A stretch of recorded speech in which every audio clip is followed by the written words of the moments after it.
తెలంగాణ రాష్ట్ర ప్రభుత్వం ప్రతిష్టాత్మకంగా చేపట్టిన కళ్యాణ లక్ష్మి షాదీ ముబారక్ పథకంలో భాగంగా పేదింటి ఆడబిడ్డలకు ఆర్థిక సాయం అందించాలనే ఉద్దేశంతో ఈ పథకం ప్రారంభించబడిందన్నారు.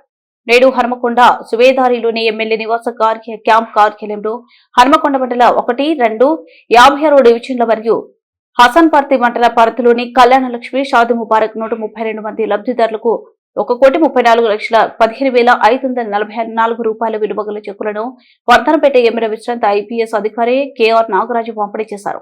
ఈ సందర్భంగా మాట్లాడుతూ పేదింటి ఆడపడుచులకు వండగా కళ్యాణ లక్ష్మి షాదీ ముబారక్ ఉన్నదని ఎమ్మెల్యే నాగరాజు అన్నారు. వైద్యం పరంగా ఆపదలో ఉన్న వారికి సకాలంలో చికిత్స కోసం అందిస్తున్న నిధులు సద్వినియోగం చేసుకోవాలన్నారు. పార్టీలకు అతీతంగా కేవలం అర్హత ఆధారంగా సీఎం రిలీఫ్ ఫండ్ నిధులు అందిస్తున్నారన్నారు.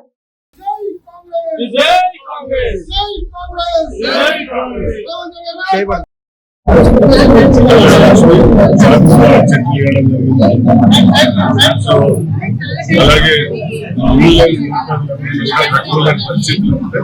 వారికి ఇల్లు కట్టించే బాధ్యత కూడా కంపెనీతో మా నాయకులందరూ చెప్పిన అలాంటి వాళ్ళని గుర్తించండి. 5 లక్షలతో ఇల్లు కట్టుకోవాలి. నిరుపేదలు ఉంటే స్థలం ఉండి వారి గుర్తించి శాంక్షన్ అయినాక మేము కట్టుకోలేమని రిటర్న్ ఇస్తున్నారు. సో రిటర్న్ వెళ్దామా మేము కట్టిస్తాం. కంపెనీతో మాట్లాడినాం. ఆల్రెడీ వర్ధనపేట పర్వతగిరి 100 పాటలు కూడా స్టార్ట్ అయింది. పెగడపల్లి కూడా స్టార్ట్ అయింది. సో ఎవరైనా నిరుపేదలు కట్టుకోలేని పరిస్థితులు ఉంటే 5 లక్షలతోనే కట్టించే బాధ్యత నేను ఆ కంపెనీ వాళ్ళని తీసుకున్నాము. మా నాయకులందరినీ తెలియపరచడం జరుగుతుంది. ఈరోజు కళ్యాణ లక్ష్మి చెక్కులు ఇవ్వడం, అభివృద్ధి విషయంలో, సంక్షేమం విషయంలో కాంగ్రెస్ ప్రభుత్వం ఈరోజు అన్ని మున్సిపాలిటీలో వరంగల్లో గెలవడం మీరందరూ చూశారు. ప్రజల యొక్క తీర్పును గౌరవించాలి. మరి ఓటర్ మహాశయులకు, వర్ధనపేట మున్సిపాలిటీ మహాశయులకు అందరికీ కూడా నేను మా కాన్స్టిట్యున్సీ తరఫున అలాగే నాయకుల తరఫున వారికి హృదయపూర్వక ధన్యవాదాలు చెప్తున్నాను. అలాగే అన్ని డివిజన్ల నుండి తర్వాత అందరూ నాయకులందరూ వచ్చి తమ వంతుగా అక్కడ అండగా నిలబడి ఆ నాయకులను గెలిపించారు. కాబట్టి వివిధ డివిజన్ల నుండి వచ్చిన అధ్యక్షులకు, వివిధ పార్టీ సైనికులకు, కాంగ్రెస్ పార్టీ కుటుంబ సభ్యులకు అందరికీ కూడా వర్ధనపేట నియోజకవర్గంలో అందరికీ హృదయపూర్వక ధన్యవాదాలు. నిన్న ఆరోగ్య రమేష్ గారు మాజీ ఎమ్మెల్యే స్పీచ్ పెట్టి స్టేషన్ లో ఏమో మాట్లాడుతున్నారు. అంటే మరి ఆయన ఎంఏ చదివిందని చెప్తున్నారు. మరి ఇల్లుకు పుల్లకు తేడా కలని వ్యక్తి విమర్శించే విధానం, ఇల్లు అంటే హీరో, ఈ హీరో పిలిపించిన ఇల్లు అని. మరి మా ముఖ్యమంత్రి గారిని ఏకవచనంతో వాడు వీడు కొట్టోడు అంటున్నారు. మరి ఇద్దరిని పక్క నిలబడి ఎంత రైట్ ఉంటారో మరి నువ్వు కూడా పక్క నిలబడితే నీ రైట్ ఎంత ఉంటుందో తెలుస్తుంది.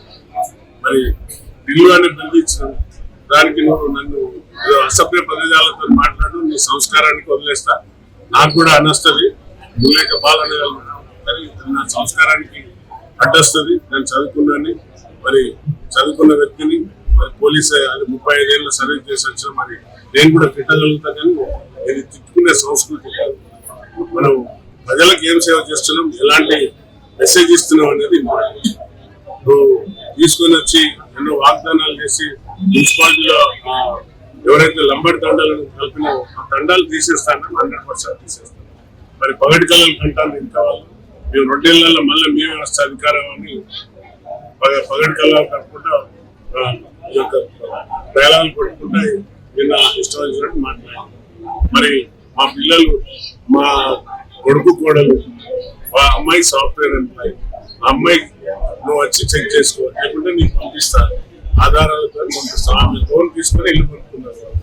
దానికి 80 కోట్లతో సంథింగ్ నిన్న స్టేట్మెంట్ ఇచ్చి గెస్ట్ హౌస్ కట్టుకున్నాం. అక్కడ వచ్చి చూడండి, మీడియా మిత్రులు కూడా వచ్చి చూడండి. ఆ ఇల్లు పత్రం, ఆ లోన్, బ్యాంక్ లోన్ అవన్నీ చూసుకోండి. ఆ అమ్మాయి సాఫ్ట్వేర్ ఎంప్లాయీ, యుఎస్ రిటర్న్ అమ్మాయి, డబుల్ పీజీ.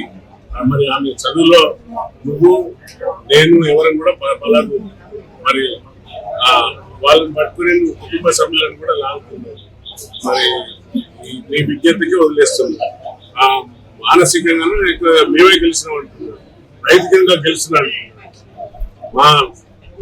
మా పార్టీలో ఉన్న కట్టప్పల వల్ల అక్కడ టిఆర్ఎస్ 3 or 2 గెలిచింది. మేము ఏదైతే గెలవాలనుకున్న సీట్లు మా కట్టప్పల వల్ల అవి ఓడిపోయింది. తప్పనిసరిగా ఈ విషయాన్ని అధిష్టాన దృష్టికి తీసుకెళ్తాను. వాటిపైన చర్యలు ఉండే విధంగా చర్యలు తీసుకుంటాం. మరి సోదరునికి మౌలిక సదుపాయాలకు అభివృద్ధికి తేడా తెలుస్తలేదు. మరి 10 ఏళ్లలో ఇల్లు ఇవ్వలేదు, మరి మీ ఇల్లు ఇచ్చినాం. 10 ఏళ్లలో రేషన్ కార్డు ఇవ్వలేదు, రేషన్ కార్డు ఇచ్చినాం. మరి 10 ఏళ్లలో నువ్వు అభివృద్ధి ఏం చేసినావు? నీ యొక్క నువ్వు 10-20 ఏళ్ల నుండి నువ్వు కాంట్రాక్టర్ అన్నావు. నేను కాదంటలేను, నువ్వు కాంట్రాక్టర్ వెళ్తాను. నువ్వు కాంట్రాక్టర్ కాబట్టి ఓన్లీ నీ దృష్టి అంతా కూడా కాంట్రాక్టర్ పనుల మీద జరిగింది. రోడ్లు వేసిన రోడ్లు మౌలిక సదుపాయాలు నువ్వున్నాయాలి, నేనున్నాయాలి, ఎవడున్నాయాలి. స్ట్రీట్ లైట్లు పెట్టడం మౌలిక సదుపాయాలు, ఇవన్నీ మౌలిక సదుపాయాలు. అభివృద్ధి అనేది మీ దృష్టి ఎట్టింది అనేది మీరు క్వశ్చన్ చేశారు. ఫ్రస్ట్రేషన్లో మీరు రాయిగత్తర అయితే ఉంటారు. రాయిగత్తర కాదు, ఏం కాదు. నేను నిదానంగానే మాట్లాడుతున్నా. ఇవన్నీ కూడా పోలీసులను అడ్డు పెట్టుకుని మీరు ఏం పనులు చేయాలి. ఇప్పుడు నేను ఛాలెంజ్ చేస్తున్నా.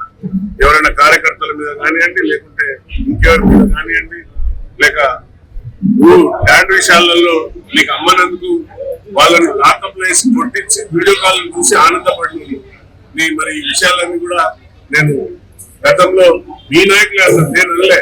మండలానికి ఒక గెస్ట్ హౌస్ కట్టుకున్నాడు, రాజుల గలగలని నిద్రపోవడం కావడానికి మీ నాయకులే అన్నారు. నేను అనలేదు. నేను ఎందుకంటాను, నేను నీతో పాటలన్నా లేకపోతే మీతో ఏమన్నా షేర్ హోల్డర్ అన్నా లేక నేనేం కాదు కదా.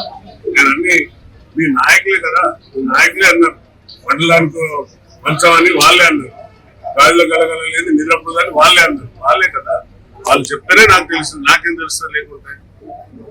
మరి నువ్వు ఏ విధంగా ఒక్కొక్క మండలానికి గెస్ట్ హౌస్ కట్టుకున్నావు, దానికి చాలా మంది ఉదాహరణలు కూడా చెప్తుంది. ఏ విధంగా వచ్చినాయి, వాటికి ఎవరు కట్టించిండ్రు, పోలీసు వాళ్ళని అడ్డు పెట్టుకుని కట్టుకున్నావు, కొంతమంది రియల్టర్లను అడ్డు పెట్టుకుని కట్టుకున్నాను వాళ్ళ నాయకులే చెప్పిండు. నేను అంటలేను.